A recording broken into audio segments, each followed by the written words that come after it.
Bom dia, pessoal. Antes de começar a leiteria, eu queria deixar aqui um recado e um anúncio para todo mundo que tem a paciência de me acompanhar aqui no Leiteria. A partir dos próximos jogos do Fluminense, o Leiteria vai estar em pool de transmissão via YouTube com a Web Rádio Fluminense do meu amigo Dedé Oneley. Nós conversamos, então o Leiteria vai estar junto com a Web Rádio Fluminense transmitindo jogos. Eventualmente posso entrar para fazer um comentário. Mas é isso, eu queria que vocês prestigiassem. Vai estar aqui, é só entrar no Leiteria, bota aí. Agora eu vou falar pela primeira vez isso. Aperta o sininho que vocês vão ser avisados que tem uma transmissão de um jogo do Fluminense. Tá legal? Fico com vocês, fiquem agora com Leiteria, mas não se esqueçam, a partir da semana que vem, Fluminense e Sampaio Corrêa, dia 22, começa uma nova fase no Leiteria, fazendo transmissões em pool com a Web Rádio Fluminense. Na realidade, eu vou participar eventualmente, posso participar eventualmente, mas é uma transmissão da Web Rádio Fluminense. Falou? Contamos com vocês. Olá, pessoal, saudações tricolores. Fizemos o dever de casa. Fizemos o que se esperava desde o sorteio. Garantimos a nossa classificação para a fase de mata-mata e em primeiro lugar. Eu acho que, como nós somos os atuais campeões da América, nós tínhamos como não trocamos também o time, a gente tinha a obrigação de terminar em primeiro. A gente esperava mais. Quando eu falo a gente, a torcida, de uma maneira geral, esperava pelo menos mais 2 pontos hoje. Quer dizer, hoje era para o Fluminense estar com 13 pontos. 13 não, 13 pontos. Era o que a gente estava esperando. Porque o empate com o Aliança é uma coisa que ninguém esperava. Mas o problema principal é que está classificado. E ontem a gente fez um jogo que foi um jogo com alguns brilharecos. Não foi um jogo que a gente espera que a gente jogue. Não fomos intensos o jogo inteiro. Não dominamos o jogo inteiro. Pelo contrário, o final do jogo pra gente, quem estava no Maracanã, e quem tem experiência de Fluminense e de Maracanã, sabe exatamente como é que estava a torcida no Maracanã. Apavorada. Porque o time começou bem, intenso. Aí logo de cara teve um gol bem anulado. O Arias estava. Para começar, o Arias matou o gol ia ser um golaço do Antônio Carlos, que ia ser um gol de bicicleta. Poderia ter sido um gol de bicicleta, mas a bola estourou nele e voltou para o Cano, que o Cano pegou de primeira do jeito que ele gosta e fez o gol, mas estava impedido. Antes disso, o Cano já tinha feito o goleiro fazer uma defesa, uma jogada típica do Fluminense. O Arias vai até a linha de fundo, joga para trás, o Cano bateu, chute pro chão, inclusive a bola bateu, subiu, e o goleiro foi de mão trocada e espalmou. Então a gente via que o Fluminense ia fazer um gol. Aí eu volto a um vídeo atrás, e depois desse vídeo atrás, quer dizer, o último Leiteria de anteontem, se a gente for ver o Leiteria contra o Colo-Colo, contra o Colo-Colo não, contra o São Paulo, eu falei a mesma coisa. Contra o Colo-Colo aqui no Brasil, eu falei a mesma coisa. O Marcelo, ele tem uma vontade de fazer gol danada, né? E contra o São Paulo, ele tinha dado aquele canhão de direita na trave. O goleirão dele, o tal do Rafael, só olhou e rezou. Ontem ele acertou. Ele ia acertar a segunda se não machuca o Cano. Se não machuca, ele tinha grande chance de ter feito o segundo gol também. Marcelo chuta muito para gol. Mas fizemos 1-0. Falei assim, pô, estamos tranquilos. Aí a gente leva aquele gol bobo. Alguns argumentam que foi falta no Alexander. E eu fiquei em dúvida na hora do lance, vendo o lance na hora, e depois não tive dúvida. Para mim não foi falta. Se existe alguma coisa ali, foi o Alexander realmente tentou puxar o calção do cara. Mas o Alexander, quando o cara caiu por cima dele, Ele tentou cavar uma falta, ele deu uma parada de um passo. Se um passo foi suficiente para o cara sumir na frente dele. O cara se levantou mais rápido e saiu. E tomamos o gol. Depois os caras fizeram 2-1 por uma cabeça. De novo, outra falha da defesa. Aí ontem, o Marquinhos... Eu vou falar, eu sou filho de ortopedista e pai de ortopedista. Meu filho é ortopedista. Eu não consigo entender o cara ser relacionado. O cara treinou no time titular, foi relacionado. Aí, 24 horas depois, o cara fala, olha, senti um trauma no pé. Se ele sentiu um trauma no pé, na pior das hipóteses, ele teria que ter saído mancando de campo. Não, o cara sai andando normal, eu tô com o pé. Aí não vou poder jogar. É estranho. Pode acontecer? Pode. Mas é uma coisa muito estranha essas coisas no Fluminense. O cara é diferente, por exemplo, quando o camarada saiu do departamento médico, fez a transição, mas ainda sente um desconforto. Aí você pensa, pô, vou botar esse cara aqui, ele dá um pique, imagina que ele tenha tido alguma coisa, uma distensão no músculo adutor da coxa, ou na virilha. O técnico, o fisioterapeuta, eles pensam, pô, se esse cara deu uma esticada aqui, a gente está arriscado a perder esse cara agora não por 2 semanas, vamos perder por 2 meses. Então o cara ó, não vai. Mas o cara que treinou não tinha sentido nenhum contusão, sentiu um trauma no pé. Trauma é pancada, né? Tomou uma pancada no pé, estava sentindo. Tudo bem, saiu, aí o Diniz foi obrigado a colocar um lateral de lateral. E esse lateral de lateral mostrou por que não precisa botar o Marquinhos lá, porque o Marquinhos como lateral é uma merda. Prova disso contra o São Paulo, com 4 minutos, de frente para as câmeras, em close o Diniz chamou e comeu ele de esporro. Porque ele marca muito mal, ele não tem culpa disso, ele não faz isso, ele não é isso. Então, o Guga ontem chutou uma bola que foi um canhão, o Cano desviou, o goleiro fez um defesaço no segundo tempo, aliás foi a maior defesa do goleiro no segundo tempo. Depois o Guga centrou uma bola na cabeça do Cano, falei Cano não, Cano, ele deu um canhão, o Cano desviou. E essa foi a maior defesa do goleiro no segundo tempo. Depois o Guga centrou na cabeça do Cano, o Cano cabeceou mal pra cacete. Depois ele centrou e como é o nome dele? O Ganso fez o gol. Esse cara que estava malhando. Ele não teve uma falha ontem o jogo inteiro. Mas não adianta. Colocamos o Martinelli. Aí, inclusive, alguns influencers. Não, acho que agora o Martinelli é uma boa. O Martinelli, a quem eu elogio todo jogo, porque ele se mata em campo, continua se matando. Só que ontem ele foi uma verdadeira porcaria. O pior jogador do time ontem foi o Martinelli.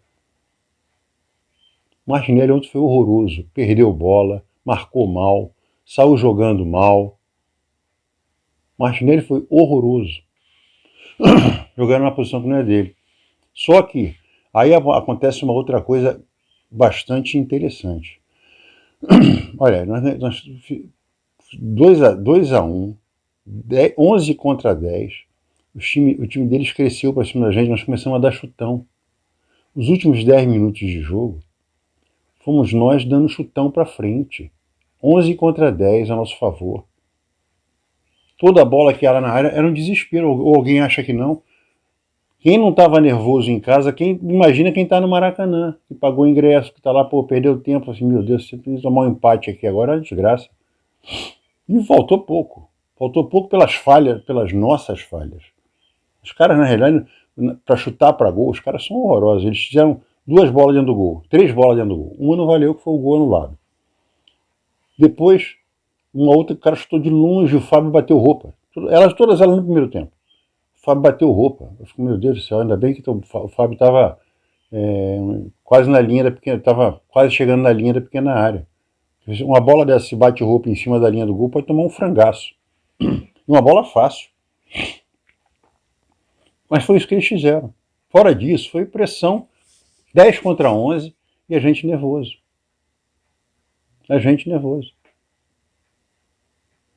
Ontem, eu teria feito uma coisa, ele tirou o Ganso e enfiou o menino lá, o Felipe Andrade. Por que ele não colocou Ele tirou o Ganso, poderia ter colocado outro, tirava, enfiava, subia o Martinelli, enfiou o Felipe Andrade, sobe o Martinelli. Tira o Lima.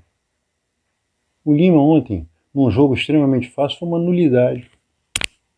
Mas o Lima tem uma proteção especial do técnico. O Ganso começou a aparecer depois que ele conseguiu a expulsão do cara. Um amigo meu no Twitter falou e é verdade. O Ganso estava sumido no jogo. Aquele Ganso que a gente fica esperando o cara fazer alguma coisa, foi muito difícil ele aparecer.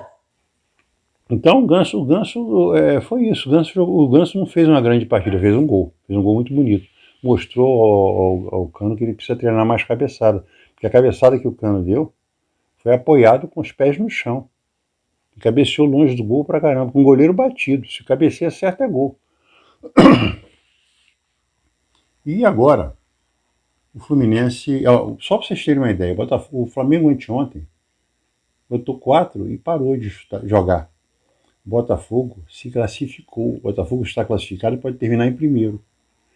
Mas a tendência natural é que o Botafogo e o Flamengo sejam segundos colocados junto com o São Paulo. Aí vai ter o sorteio para o mata-mata. A gente pode pegar um clássico carioca ou um clássico brasileiro. Com a bola que nós estamos jogando, se for o São Paulo jogar no Morumbi, os últimos 2 jogos nossos no Morumbi foram para morrer. Esse último agora é aquele do Campeonato Brasileiro, que foi a coisa mais tétrica que o Fluminense cometeu em 18 meses de vida. Nos últimos 18 meses. Então,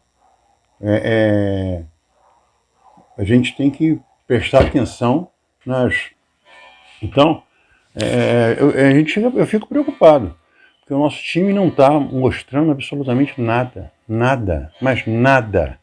Aí vão falar, não teve saidinha ontem. Não teve saidinha ontem porque o time deles ontem veio para cá para empatar ou perder de pouco. Se eles empatam ontem, faltou pouco, estavam em segundo lugar e vão jogar a próxima partida contra o Colo-Colo.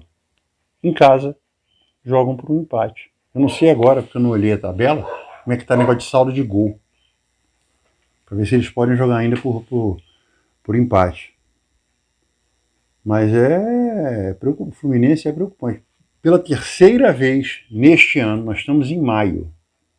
Eles se apresentaram em janeiro. Fevereiro, março, abril, maio. 4 meses. Nós vamos ter outra intertemporada, porque jogamos semana que vem um amistoso contra contra o Sampaio Correia no Maracanã. Na semana seguinte joga em casa contra o Alianza, quer dizer, 2 galinhas mortíssimas. Então, e mais, excetuando-se Marlon, que já deve estar, e André, que foi essa parada do Campeonato Brasileiro foi ótima para o André. Foi uma coisa bem pensada, eu pararia até mais, porque eu vi ainda há pouco, agora de manhãzinha cedo, já está muito inundado Porto Alegre, porque não adianta só desinundar o campo, a cidade está parada, é lama para tudo que é lado, para transporte, para trabalhar, quem tem emprego, e é a grande maioria, né? Tem que trabalhar muito para limpar, para botar quem trabalha no comércio, limpar, fazer inventário, não é uma coisa assim, olha, da semana que vem para a última semana que vem está tudo normal, não está normal. E o campo de futebol também não fica normal, em 2 semanas não fica. Ontem você mostrou as fotos do Beira-Rio no GE, caramba, tudo é lama pura, aquilo ali tem que ser muito lavado, para poder receber jogo. O Grêmio já vai jogar agora, esse final de semana, acho que eu não sei se é no Paraná ou em São Paulo. A partida que está faltando, que o Grêmio se perder aqui agora, adeus, já sai. Se perder ou empatar, não sei. Ele já não tem mais chance de se classificar entre os 2 que vão continuar ali no mata-mata. O Internacional não sei como é que ele está. Então o Fluminense vai ter mais 2 semanas. Todo mundo já recuperado, porque já vai estar o Gabriel Pires, já vai estar o Thiago Santos. Todo mundo está contundido, já tá voltando, menos o Marlon. O André provavelmente já vai estar no campo. Vai estar com 1 mês. André, a Libertadores só volta em agosto. Quer dizer, dá para recuperar, vai chegar o Thiago Silva.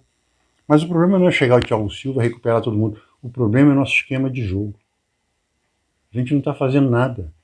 O time continua a mesma porcaria. Não evoluiu nada. Aquelas entrevistas do Diniz não levam a nada. Alguém aqui em sã consciência pode falar que nós melhoramos ontem?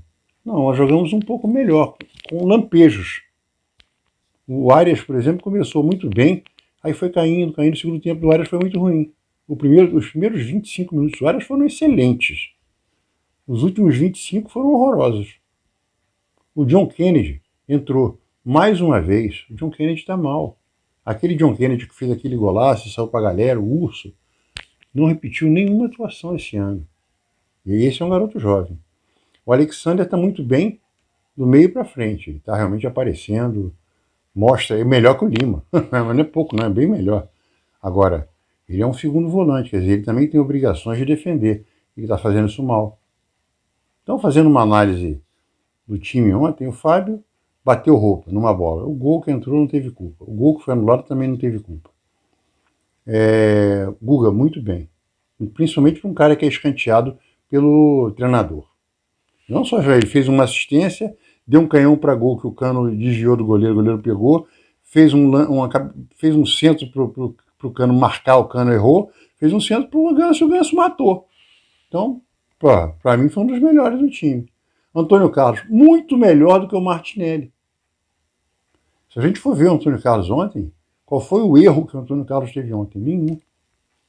Ele é fraco. Não estou falando sobre isso. Estou falando que ontem esse cara que é fraco não teve nenhum erro. Aliás, ele ia fazer um gol de bicicleta. Tinha grande chance de ter feito um gol de meia bicicleta.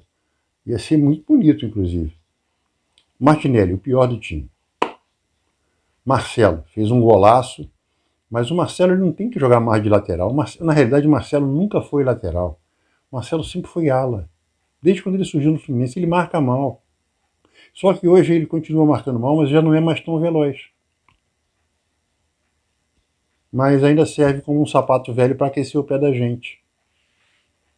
Porque chutar para gol ele sabe. Eu não sei, não entendo por que não colocam. Eu chegar para ele, Marcelo, que a gente quer que você jogue no meio de campo. Porra, seria ótimo. A gente sabe que a gente tem um cracaço que quer sempre jogo, ele sempre quer jogo. Pô, bota o cara no meio de campo. Tá certo que a gente não vai ter lateral, porque o Diogo Barbosa é um jogador relâmpago, né? Pirilampo, vagalume, ele acende e apaga, acende e apaga. O Alexander, já falei. Lima, completamente opaco. A gente não é um fantasminha, é um pluft. Ele nunca aparece, de vez em quando ele aparece quando ele dá um chute e faz um gol. Mas é um jogador que marca mal, não aparece no jogo, é estranho. O Lima é um jogador estranho e é protegido do Fernando Diniz. Ganso fez o gol da vitória. E ele conseguiu, ele não cavou, ele levou uma falta e o cara tinha um amarelo e foi expulso. Mas o Ganso, só depois dali, o Ganso começou a aparecer, só que logo depois ele saiu. Arias começou muito bem e terminou muito mal. Cano. Ontem o Cano chutou para gol, fez um gol anulado, chutou para gol, o goleiro fez uma defesona, perdeu essa cabeçada, quer dizer, o Cano ontem teve oportunidade de fazer gol. Uma ele fez, mas ele não teve culpa do Arias estar impedido. E Keno. Começou, a gente pensa, esperando o Keno do jogo contra o São Paulo, que voltou de uma contusão, jogou. Para quem voltou de contusão, jogou muito bem. Ontem ele voltou a ser o Keno desse ano. Jogou nada, não passou por ninguém, errou todas as bolas, chutou fraco. Então esse foi o nosso time. Você vê que a análise que a gente faz do time, o time não estava bem. E não está bem. Então agora a gente vai ter todo o time à disposição para apresentar alguma coisa. Para terminar, eu queria falar mais uma coisa, a torcida do Fluminense, não aqueles rapazes que foram ao CT. E ali a diretoria recebeu o Fred, o Angione, receberam os caras, acabou. Não teve nada. Agora, quem protestou lá em Álvaro Chaves, deu um show de civilidade, não pichou muro, não quebrou vitral, mas botou no chão e botou nos postes adesivos. Contra o Fernando Diniz. Não foi contra o time, foi contra o Fernando Diniz. Cientista maluco, pare de inventar. Que é exatamente o que olha o que a torcida está pedindo ao treinador. Para de inventar. Faz o simples. Cientista maluco, a gente está de saco cheio de cientista maluco. O cara não pode viver com esse título. Nos deu o título, nos deu, isso é passado, nos deu. Eu estou falando do passado. Exatamente, passado. Passado perfeito. Nos deu o título. Eu prefiro que ele fale assim, nos dará novo título. Mas para isso, ele tem que se atualizar na cabeça, ser mais humilde para entender. E outra coisa, vou voltar a falar. Aquela ida para a seleção e a saída da seleção deixou o Fernando Diniz desequilibrado. O Fernando Diniz é uma pessoa hoje desequilibrada quando ele pensa nas coisas. Ele se acha, ele começou a querer provar que ele era melhor que tudo e foi injustamente. Essa é a impressão que dá, tá? Isso o que eu estou falando é uma impressão que eu tenho. Ele é melhor que tudo, que foi injustamente expulso. Mas aí você vê o currículo dele na seleção brasileira, ele foi excepcionalmente bem expulso. O cara jogou 6 jogos, perdeu 4, pô. E qual era o time? Era o Aliança Lima, não era a seleção brasileira, pô. Jogando contra quem? Jogando no Maracanã contra o time vagabundo, porra. Então não teve nada de errado. O futebol, como gostam de falar, é dinâmico. Para terminar, a gente fica triste quando a gente vai do nada, a gente vê o Apolinho, e é muito legal. A gente foi, aí é que a torcida do Flamengo tem que entender. Vocês têm raiva da gente, a torcida do Arco-Íris, como se eles não fossem Arco-Íris, né?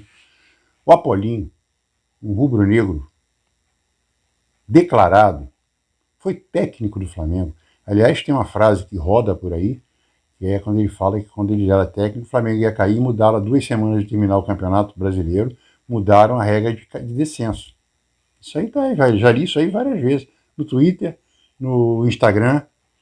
Então, mas o Apolinho, rubro-negro, assim como o Jorge Cury, que era o narrador, rubro-negro alucinado, fanático. O Jorge Cury era fanático, mas extremamente imparcial. Por isso que a morte dele ontem, vendo o jogo do Flamengo, assim como o Nelson Rodrigues quando morreu, não estava ouvindo o jogo, mas estava perguntando para o filho como é que estava o jogo do Fluminense quando morreu. E o Fluminense tinha vencido. Mas o Apolinho tinha o respeito de todas as torcidas do Rio. Todo mundo gostava de ver o Apolinho e gostava de ouvir, porque ele era um camarada extremamente bem-humorado e muito inteligente. Aquele robetão, o robô anão, aquilo eu fico imaginando ele gravando aquilo, porque era ele mesmo que fazia, né? Só alterava a voz. E ele discutia com ele mesmo. É um negócio sensacional. E um cara de um senso crítico e um senso de humor fabuloso. Eu acho que a Crônica Esportiva do Rio perdeu um sujeito daqueles que a gente gosta de ter para ouvir. Mesmo que seja no Fla-Flu, a gente tenha perdido. Que a análise dele sempre foi imparcial. Outro foi o Silvio Luiz, que era muito engraçado, não era aqui do Rio. Era muito engraçado. E com as narrações dele, com o que ele criava, com aquelas vozes dele, pelo amor dos seus filhinhos, aquelas coisas do Silvio Luiz eram muito engraçadas. E eu me lembro de um documentário sobre a seleção brasileira, ele narrando o jogo com o Garrincha. Era uma coisa muito engraçada, porque ele tinha aquelas colocações dele, uma coisa que eu via 30 anos, na época do VHS. E o último Antero Greco, que era um cara mais centrado, já era bem politizado, mas era um cara da minha idade, ele era um ano mais velho que eu. E engraçado, quando ele voltou agora para a ESPN, eu estava vendo assim, pô, esse cara voltou, conseguiu. Pensei que ele tivesse um aneurisma, ele não era. Ele pensou que fosse um AVC, ele contando a história dele, e agora o cara foi. Quer dizer, ontem eu falava para meu filho exatamente isso. Eu estou numa idade que eu estou vendo meus amigos irem, todas as pessoas famosas em volta de mim. Eu não sou famoso, mas as pessoas que você vê, por exemplo, Antero Greco, outro que morreu, que tem 67 anos, outro que tem 72, que a gente está próximo, né? Então a gente sabe que daqui a pouco a gente vai.